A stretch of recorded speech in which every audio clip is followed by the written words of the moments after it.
Hello everyone, आप सभी को आज के इस हिंदी विषय के पाठ योजना में एक बार फिर से बहुत बहुत स्वागत है। आज की इस पाठ योजना में हम देखेंगे हिंदी विषय की पाठ योजना और उप विषय है पद्यांश।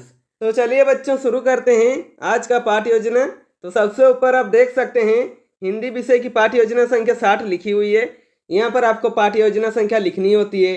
जितनी भी संख्या आपके पाठ योजना की होगी उसके बाद विद्यालय का नाम मेंशन करेंगे। आप जिस भी विद्यालय में पढ़ाने के लिए जाएंगे उस विद्यालय का नाम यहाँ पर मेंशन करेंगे। उसके बाद छात्राध्यापक अथवा छात्राध्यापिका का नाम लिखेंगे। यदि आप पुरुष हैं तो छात्राध्यापक का नाम लिखेंगे और यदि आप महिला हैं तो छात्राध्यापिका का नाम लिखेंगे। ठीक है। उसके बाद है कक्षा है 7, विषय है हिंदी, प्रकरण है तो आज का प्रकरण है शाम एक किसान, जो कि एक कविता है। उसके बाद कालांश मेंशन करेंगे। कालांश यानी कि पीरियड। आप जिस भी पीरियड में पढ़ाने के लिए जाएंगे उस पीरियड का नाम यहाँ पर मेंशन करेंगे। उसके बाद अवधि मेंशन करेंगे। अवधि है 45 मिनट, किसी किसी विद्यालय में 35 मिनट या 40 मिनट भी होता है, तो आप अपने विद्यालय के हिसाब से देख लीजिएगा। उसके बाद दिनांक मेंशन करेंगे। यहाँ पर दिनांक इसलिए लिखा जाता है क्योंकि जो भी आपका फाइल चेक करता है फ्यूचर में तो उन्हें पता चलता है कि आप किस विषय को किस दिन पढ़ाने के लिए गए थे। ठीक है। तो बच्चों ऐसे बहुत सारे वीडियो पाने के लिए आप इस चैनल को सब्सक्राइब कर लीजिए और आप किसी भी विषय का लेसन प्लान चाहते हैं तो कमेंट बॉक्स में कमेंट करके ही बता सकते हैं। तो चलिए आगे बढ़ते हैं। उसके बाद आता है सामान्य उद्देश्य। सामान्य उद्देश्य विषय संबंधित होता है, तो यहाँ पर आप हिंदी विषय को ध्यान में रखकर लिखेंगे। सामान्य उद्देश्य में विषय और उप विषय को पढ़ाने से बच्चों में किन किन चीज़ों का विकास होगा वो सब इसमें लिखना होता है। इसमें मिनिमम आप 4 से 5 पॉइंट लिख सकते हैं या मैक्सिमम 8 से 10 पॉइंट लिखा जा सकता है। तो देखिए पहला पॉइंट में लिखेंगे छात्रों को कविता के प्रति रुचि उत्पन्न करना। दूसरा पॉइंट में लिखेंगे छात्रों में मातृभाषा के प्रति रुचि पैदा करना। तीसरा पॉइंट में लिखेंगे छात्रों को कविता के कवि सर्वेश्वर दयाल सक्सेना जी का सामान्य जानकारी देना। ठीक है। और चौथा पॉइंट में लिखेंगे छात्रों को पाठ में आए हुए कठिन शब्दों के उच्चारण में अभ्यास कराना। ठीक है। उसके बाद आता है विशिष्ट उद्देश्य।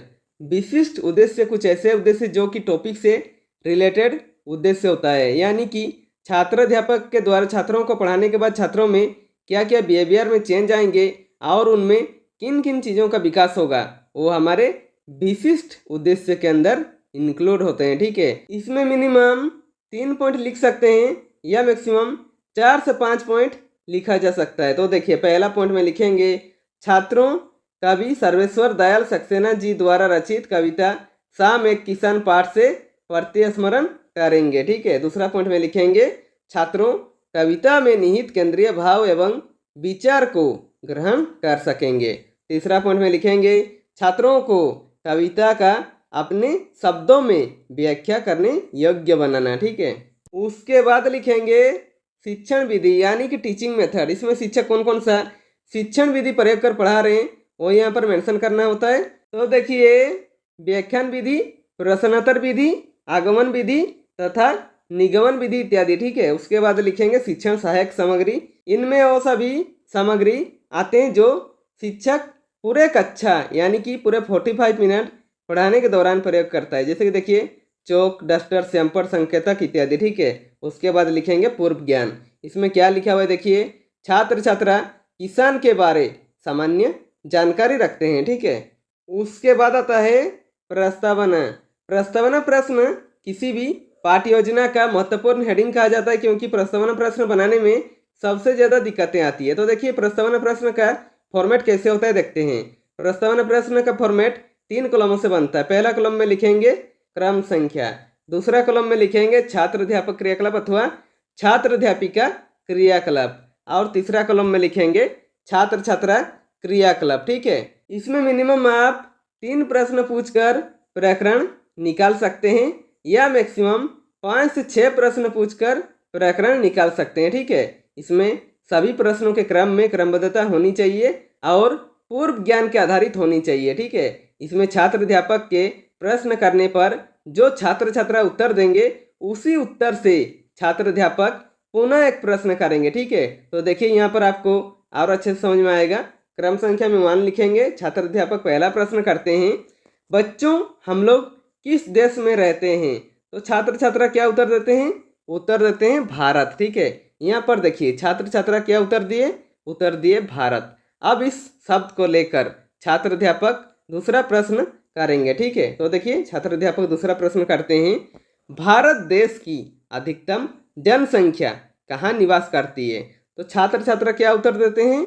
उत्तर देते हैं गांव में। ठीक है, उसके बाद छात्र अध्यापक तीसरा प्रश्न करते हैं, गांव के लोगों का मुख्य व्यवसाय क्या है? तो छात्र छात्रा क्या उत्तर देते हैं? उत्तर देते हैं कृषि। ठीक है, उसके बाद छात्र अध्यापक चौथा प्रश्न करते हैं, कृषि कौन करता है? तो छात्र छात्रा क्या उत्तर देते हैं? उत्तर देते हैं किसान। ठीक है, उसके बाद छात्र अध्यापक पांचवा प्रश्न करते हैं, कवि सर्वेश्वर दयाल सक्सेना द्वारा रचित शाम एक किसान कविता के बारे में आप क्या जानते हो? तो छात्र छात्रा क्या उत्तर देते हैं? छात्र छात्रा कोई उत्तर दे नहीं पाते हैं और मौन रहते हैं, या फिर जो भी उत्तर देते हैं वो अस्पष्ट उत्तर होता है, यानी कि ये क्या हो जाएगा? समस्यात्मक प्रश्न हो जाएगा। ठीक है, इसका उत्तर छात्र छात्रा नहीं दे पाएंगे तो कक्षा शिक्षक यानी आपका कर्तव्य है कि आप उस चीज को अच्छे से समझाएं बच्चों को। उसके बाद उद्देश्य कथन में लिखेंगे, बच्चों आज हम लोग कवि सर्वेश्वर दयाल सक्सेना जी द्वारा रचित शाम एक किसान कविता का अध्ययन करेंगे। ठीक है, उसके बाद आता है प्रस्तुतिकरण। प्रस्तुतिकरण पाठ को हमें सबसे अच्छा बनाना होता है कि जितना भी कंटेंट होता है टॉपिक का वो सब प्रस्तुतिकरण पाठ में रखते हैं। ठीक है, तो देखिए प्रस्तुतिकरण का फॉर्मेट कैसे होता है देखते हैं। प्रस्तुतिकरण का फॉर्मेट 4 कॉलमों से बनता है। पहला कॉलम में लिखेंगे शिक्षण बिंदु यानी कि टीचिंग पॉइंट, इसमें हम कौन कौन से पॉइंट कवर करेंगे वो सब लिखेंगे। दूसरा कॉलम में लिखेंगे छात्र अध्यापक क्रियाकलाप अथवा छात्र अध्यापिका क्रियाकलाप यानी कि पुपिल टीचर एक्टिविटी, इसमें क्लासरूम में टीचर क्या क्या एक्टिविटी कर रहे हैं वो सब लिखेंगे। और तीसरा कॉलम में लिखेंगे छात्र छात्रा क्रियाकलाप और चौथा कॉलम में लिखेंगे श्यामपट कार्य। ठीक है, तो देखिए सबसे पहले शिक्षण बिंदु में लिखेंगे कवि जीवन परिचय और शाम एक किसान कविता के कवि का जीवन परिचय के बारे में छात्र अध्यापक जो बताएंगे वो छात्र अध्यापक क्रियाकलाप पर लिखेंगे। ठीक है, तो देखिए क्या बताते हैं, सर्वेश्वर दयाल सक्सेना जी का जन्म 15 सितंबर सन 1927 में उत्तर प्रदेश के दर्ज जिले में हुआ। ये अपने समय के बहुत ही प्रसिद्ध साहित्यकार और कवि थे। लुका छिपी के अलावा बाल साहित्य, नाटक और कहानियां भी लिखी। उनकी कृतियों को कई अन्य आकाशगंगाओं में अनुवाद हो चुका है। उनकी प्रमुख रचनाएं खूंटियों पर टांगे लोग, पागल कुत्तों का मसीहा, बकरी, बतुता के जूते हैं। खूंटियों पर टांगे लोग काव्य संग्रह के लिए इन्हें सन 1983 में साहित्य अकादमी पुरस्कार से सम्मानित किया गया। ठीक है, और छात्र छात्रा क्रियाकलाप पर लिखेंगे, छात्र छात्रा ध्यान पूर्वक सुनेंगे तथा समझेंगे। ठीक है, और श्यामपट कार्य पर छात्र अध्यापक जो पढ़ा रहे हैं उसे शॉर्ट में लिख दीजिएगा ताकि जो बच्चे ध्यान से सुन नहीं रहे उन्हें भी अच्छी तरह से समझ में आ जाए। ठीक है, तो हेडिंग देंगे कवि जीवन परिचय। पहला पॉइंट में लिखेंगे सर्वेश्वर दयाल सक्सेना जी का जन्म 15 सितंबर सन 1927 में उत्तर प्रदेश के दर्ज जिले में हुआ। ठीक है, दूसरा पॉइंट में लिखेंगे ये अपने समय के बहुत ही प्रसिद्ध साहित्यकार और कवि थे। ठीक है, उसके बाद बोधात्मक प्रश्न पूछेंगे। इसमें छात्र अध्यापक बच्चों को जो पढ़ा रहे हैं बच्चों को कितनी अच्छी तरह से समझ में आ रहा है ये जानने के लिए बीच बीच में 1 या 2 प्रश्न करेंगे। ठीक है, तो देखिए छात्र अध्यापक पहला प्रश्न करते हैं, कवि सर्वेश्वर दयाल सक्सेना जी का जन्म कब हुआ था? तो छात्र छात्रा क्या उत्तर देते हैं? उत्तर देते हैं 15 सितंबर 1927 को हुआ था। ठीक है, उसके बाद छात्र अध्यापक दूसरा प्रश्न करते हैं, कवि सर्वेश्वर दयाल सक्सेना जी का जन्म कहाँ हुआ था? तो छात्र छात्रा क्या उत्तर देते हैं? उत्तर देते हैं उत्तर प्रदेश के दर्ज जिले में हुआ था। ठीक है, उसके बाद शिक्षण बिंदु में लिखेंगे शाम एक किसान कविता का सारांश, और इसके बारे में छात्र अध्यापक जो बताएंगे वो छात्र अध्यापक क्रियाकलाप पर लिखेंगे। ठीक है, तो देखिए क्या बताते हैं। सर्वेश्वर दयाल सक्सेना जी ने अपनी कविता शाम एक किसान में शाम के समय का बड़ा ही वर्णन किया है। शाम का प्राकृतिक दृश्य बहुत सुंदर है।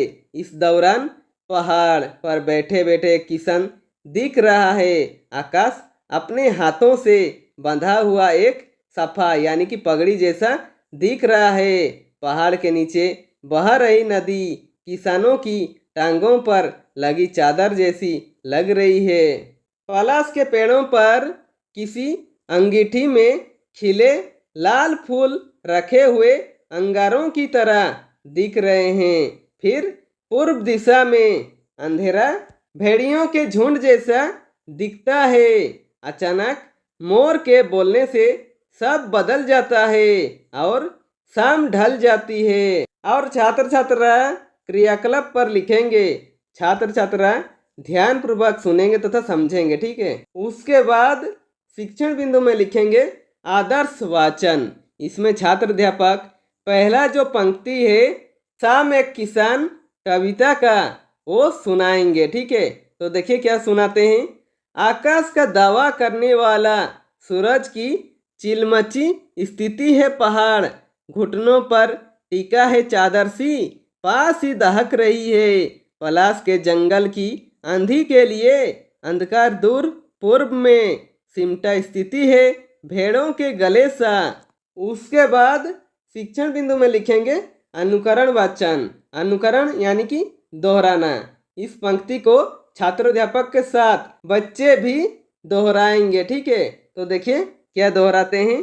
आकाश का दावा करने वाला डॉट डॉट डॉट सिमटा स्थिति है भेड़ों के गले सा। ठीक है, उसके बाद शिक्षण बिंदु में लिखेंगे भावार्थ। इसमें छात्र अध्यापक इस पंक्ति को विस्तार पूर्वक बच्चों को समझाएंगे। ठीक है, तो देखिए क्या समझाते हैं। सर्वेश्वर दयाल सक्सेना जी अपनी कविता शाम को एक किसान की इन सूरत में शाम होने के समय प्राकृतिक दृश्य का बड़ा ही मनोरम वर्णन कर रहे हैं। उनके अनुसार शाम के समय पहाड़ पर बैठे बैठे किसान ऐसा दिख रहा है और आकाश उसके सिर पर किसी पगड़ी की तरह रख रहा है। पहाड़ के नीचे बह रही नदी किसानों के घुटनों पर चादर जैसी लग रही है। पलाश के बरामदे पर चढ़ाई वाले लाल कवियों को अंगीठी में जलते अंगारों की तरह दिखा रहे हैं। पूर्व में अंधेरा सिमट कर बैठे हुए भेड़ों की तरह दिखाई देता है। पश्चिम दिशा में मौजूद सूरज चिलम पर आग की तरह लग रहा है। चारों ओर एक मन भावन शांति छाई है। और छात्र छात्रा क्रियाकलाप पर लिखेंगे। छात्र छात्रा ध्यानपूर्वक सुनेंगे तथा समझेंगे। और श्यामपट कार्य पर छात्र अध्यापक जो शाम एक किसान कविता का पहला पंक्ति पढ़ा है उसमें जो कठिन शब्द थे उसके अर्थ लिखेंगे। ठीक है, तो देखिए हेडिंग देंगे कठिन शब्दों के अर्थ। पहला है आकाश। आकाश का अर्थ होता है आसमान। दूसरा है सफा। सफा का अर्थ होता है पगड़ी। तीसरा है चिलम। चिलम का अर्थ होता है हुक्के के ऊपर रखने वाली वस्तु। उसके बाद है चादर सी। इसका अर्थ होता है चादर के समान। दहक रही है। इसका अर्थ होता है जल रही है। सिमटा। सिमटा का अर्थ होता है दुबका हुआ।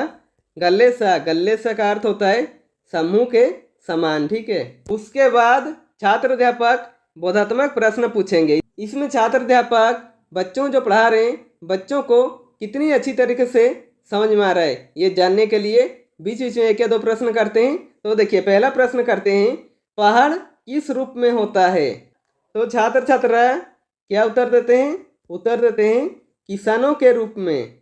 उसके बाद छात्र अध्यापक दूसरा प्रश्न करते हैं, जंगल में खिले पलाश के फूल किसके समान दिखते हैं? तो छात्र छात्रा क्या उत्तर देते हैं? उत्तर देते हैं जलती अंगीठी की तरह। ठीक है, यहाँ पर हमारा प्रस्तुतिकरण समाप्त होता है। इसके आगे यदि आप दूसरा पंक्ति पढ़ाना चाहते हैं तो दूसरा पंक्ति के लिए भी ऐसे ही आदर्श वचन लिखेंगे, अनुकरण वचन लिखेंगे तथा भावार्थ लिखेंगे।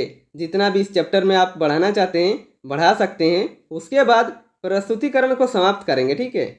उसके बाद आता है पुनरावृत्ति। इसमें छात्र अध्यापक बच्चों जो पढ़ाए उसे पुनः रिक्रिएशन करेंगे, ठीक है। तो देखिए, शाम एक किसान कविता में कवि सर्वेश्वर दयाल सक्सेना जी ने शाम के समय का बड़ा ही वर्णन किया है। शाम का प्राकृतिक दृश्य बहुत सुंदर है। इस दौरान पहाड़ पर बैठे बैठे एक किसान दिख रहा है। आकाश अपने हाथों से बंधा हुआ एक सफा यानी कि पगड़ी जैसा दिख रहा है। पहाड़ के नीचे बह रही नदी किसानों की टांगों पर लगी चादर जैसी लग रही है। पलाश के पेड़ों पर किसी अंगीठी में खिले लाल फूल रखे हुए अंगारों की तरह दिख रहे हैं। फिर पूर्व दिशा में अंधेरा भेड़ियों के झुंड जैसे दिखता है। उसके बाद आता है मूल्यांकन। मूल्यांकन शिक्षक केंद्रित होता है, यानी कि शिक्षक अपना तथा छात्रों का भी साथ में मूल्यांकन करते हैं कि जो उन्होंने 45 मिनट का क्लास लिया बच्चों को कितनी अच्छी तरीके से समझ में आया। ये जानने के लिए इसमें मिनिमम आप 1 या 2 प्रश्न करेंगे या मैक्सिमम 3 से 4 प्रश्न कर सकते हैं। तो देखिए, पहला प्रश्न करते हैं, शाम एक किसान कविता की रचयिता कौन है। दूसरा प्रश्न करते हैं, अंधेरा की तुलना किससे की गई है। उसके बाद आता है गृह कार्य। गृह कार्य पे ऐसा प्रश्न बनाइए कि बच्चों को घर पे जाकर वो चैप्टर अभ्यास करने का मौका मिले और हमें भी पता चल सके कि बच्चे क्या पढ़ रहे हैं, क्या सीख रहे हैं और अभ्यास के बाद उन्हें क्या डाउट आ रहा है, वह अभ्यास के बाद ही पता चलेगा। इसमें भी मिनिमम आप 1 या 2 प्रश्न करेंगे या मैक्सिमम 3 से 4 प्रश्न कर सकते हैं। तो देखिए, पहला प्रश्न करेंगे, इस कविता में किसान किसके रूप में बैठा है। दूसरा प्रश्न करेंगे, कविता में सूरज की तुलना किस रूप में की गई है। तो बच्चों, इसी के साथ हमारा आज का लेसन प्लान कंप्लीट होता है। यदि वीडियो पसंद आए तो लाइक कीजिए और ऐसे बेहतर वीडियो पाने के लिए आप इस चैनल को सब्सक्राइब कर दीजिए और बेल आइकन को दबा दीजिए ताकि मेरे सारे वीडियो आप तक पहुंचते रहेगी। और हो सके कैसे लगे वीडियो कमेंट बॉक्स में कमेंट करके ही बता सकते हैं।